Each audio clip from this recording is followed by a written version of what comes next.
इस पर वरिष्ठ पत्रकार निरंजन पौड़र साहब हैं हमारे साथ। सब बहुत स्वागत है FM न्यूज में आपका। जी धन्यवाद। निरंजन जी, प्रधानमंत्री नरेंद्र मोदी यूरोप दौरे पर हैं और ऐसे में आपसे इस दौरे के मायने हम समझना चाहेंगे, किन मायनों में इस दौरे को हम अहम माने? देखिए, मैंने आपको पहले भी आपके चैनल पे कहा था कि जो ये 3 देशों का जो दौरा है, जिसके अंदर कल जैसे प्रधानमंत्री जी जर्मनी थे और आपने देखा होगा जिस तरीके से वहां पे प्रधानमंत्री जी का जो स्टेटमेंट आया कि जो अंतर्राष्ट्रीय अशांति है, जिसको हम कहें रूस और यूक्रेन के बीच में जिस तरीके से युद्ध चल रहा है और कई देशों के अंदर तनाव है और बहुत सारे देश इस चीज की, उनकी आर्थिक स्थिति इस चीज से पीड़ित है और प्रधानमंत्री जी ने जिस तरीके से कल वहां पे एक स्टेटमेंट दिया, आप ये मान के चलिए कि भारत वहां पे एक स्टेट्समैन की भूमिका के अंदर नजर आया अंतर्राष्ट्रीय लेवल के ऊपर। जैसे मैंने आपको पहले कहा था कि प्रधानमंत्री जी की एक विशेषता हमने 2014 के बाद में जब भी विदेशी दौरे इन्होंने किए, हमने देखा है कि इनका होमवर्क और इनका अपने आप में एक पूरी तैयारी करके जिस तरीके से ये निकलते हैं, तो उस हिसाब से ये मान के चलिए सेंचुरी बना करके ही ये वापस पैवेलियन में आते हैं। और मेरे को पहले से ये उम्मीद थी कि जिस तरीके से हमारे लिए सबसे महत्वपूर्ण यूरोप के अंदर जो अभी 3 देशों में से 2 देश हैं, जर्मनी और फ्रांस, इन 2 देशों के अंदर जिस तरीके से हमारे कुछ सामरिक संबंध भी इनके साथ हैं और हमारे व्यापारिक संबंध भी इनके साथ हैं, तो जिस तरीके से आज प्रधानमंत्री जी जैसे मैं आपको ये भी कहना चाहता हूं कि पहले जिस तरीके से इनका रूस और यूक्रेन का युद्ध स्टार्ट हुआ और भारत का अपना जो स्टैंड था, उसके अंदर जो EU के जो यूरोपीय यूनियन के जो देश है, उनके अंदर एक ये शंका भारत रशिया के साथ खड़ा हुआ दिख रहा था। तो उसको इस दौरे ने मान के चलिए कि भारत को आज एक विश्व बिरादरी के अंदर इस तरीके से नेतृत्वकर्ता के रूप में स्थापित कर दिया है कि आज हमारे को यूरोपीय देश भी आज हमारे को महत्व दे रहे हैं और रशिया भी हमारे को महत्व दे रहा है। यानी कि कहने का तात्पर्य ये है कि इतना बैलेंस मैंने कभी भी हमारे अंतर्राष्ट्रीय संबंधों के अंदर नहीं देखा है। मैं आपको बताना चाहता हूं कि वैसे तो भारत सदा से गुटनिरपेक्ष रहा है, किंतु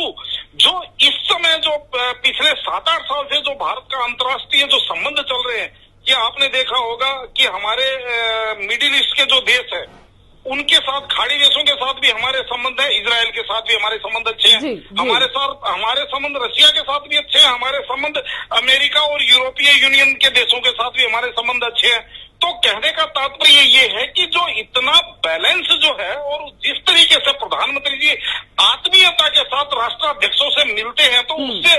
नेक्स्ट लेवल के संबंध होना लाजमी है। और हमें इस चीज की पूरी उम्मीद है कि प्रधानमंत्री जी जब भारत वापस लौटेंगे अपना दौरा पूरा करके, तो आप देखिए ये पूरी निश्चित रूप से ये डबल सेंचुरी करके आएंगे। क्योंकि निरंजन जी, अमूमन हमने देखा है जिस तरह से आप कह रहे हैं, करीब 7 से 8 सालों में जो भारत देश की छवि बदली है और जिस तरह से बैलेंस बनाने का काम प्रधानमंत्री नरेंद्र मोदी ने कहा है, उनकी लोकप्रियता कह लीजिए, उनका दबदबा कह लीजिए, या आप ही की बात को अगर मैं समझूं, जिस तरह से आपने कहा जो होमवर्क, जो उनकी तैयारी होती है वो बेहतर तरीके से होती है, जिसके बाद वो सेंचुरी बनाकर ही पवेलियन वापस लौटते हैं। तो उन्हीं का एक दबदबा है कि आज विश्व भर में प्रधानमंत्री नरेंद्र मोदी की एक ऐसी छवि कायम हो गई है जिसकी वजह से भारत की भी लोकप्रियता बढ़ी है और देश, अलग अलग देशों के जो बच्चे हैं, जो वहां के लोग हैं, सिटीजन हैं, वो भी बहुत ज्यादा प्रभावित है प्रधानमंत्री नरेंद्र मोदी से। कुछ तस्वीरें भी निरंजन जी आपने कल देखी होंगी, जब बच्चों से वो बातचीत कर रहे थे, किस तरह की खुशी उनके चेहरे पर थी और कितने उत्साहित बच्चे नजर आ रहे थे। देखिए, ऐसा है, निश्चित रूप से मैं आप ही की बात में और चीज जोड़ना चाहूंगा कि आज से पहले आपने कभी देखा होगा कि जो विदेशों के अंदर बसे हुए जो प्रवासी भारतीय हैं, उनकी वहां पे कितनी क्या साख थी और आज वहां पे उनकी कितनी धमक है। चाहे वो किसी भी देश के अंदर, अमेरिका के अंदर हो, चाहे किसी भी देश में, यानी कि जहां पे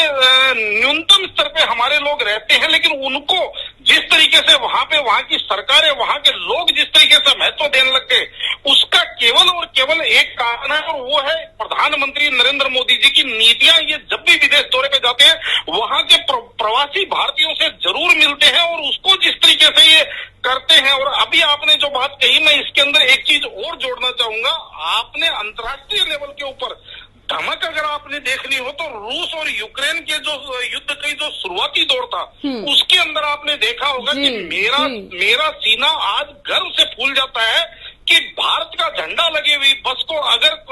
चाहे यूक्रेनी सेना हो चाहे रूसियन सेना हो उसको बिना रोक टोक के उसको जाने दिया जाता है। यहाँ तक कि अगर प्रधानमंत्री जी ने रसिया के राष्ट्रपति पुतिन से जब बात करी तो यहाँ तक कि समझ लीजिए घोषित युद्ध विराम भी 4 दिन के लिए कर दिया गया था कि ताकि भारतीय छात्र वहां से निकाले जा सके। तो इतनी बड़ी वैश्विक धमक जिसको मैं कहूंगा कि हमारी जो एक अंतर्राष्ट्रीय लेवल के ऊपर हमारी जो छाप है ये इस चीज से साबित होती है कि हमने पिछले 7-8 साल के अंदर बहुत अच्छी डिप्लोमेसी। और देखिए प्रधानमंत्री जी की एक चीज में सबसे खास आपको मैं बताऊं कि अगर उनको कहीं किसी भी अच्छाई के लिए देश के लिए अगर लाइन तोड़ करके या परंपरा तोड़ करके आगे बढ़ना पड़े तो वो भी आपने देखा होगा कई बार। और विशेषकर आपको मैं बताऊं देखिए जैसे एस जयशंकर साहब थे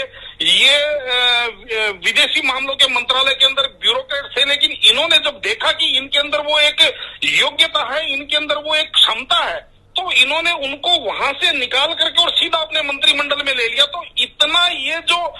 और उसी का ये परिणाम है कि आज जो इनकी विदेश नीति की जो टीम है भारत की विदेश मंत्रालय की जो टीम है वो इतना अच्छा कार्य करके और इतना अच्छा होमवर्क तैयार करके प्रधानमंत्री जी के हाथ में देते हैं ताकि प्रधानमंत्री जी गोल कर सके वहां जाकर के। तो ये एक समझ लीजिए नीति नियत और काबिलियत तीनों का एक मिश्रण है। जी बहुत बहुत शुक्रिया निरंजन जी।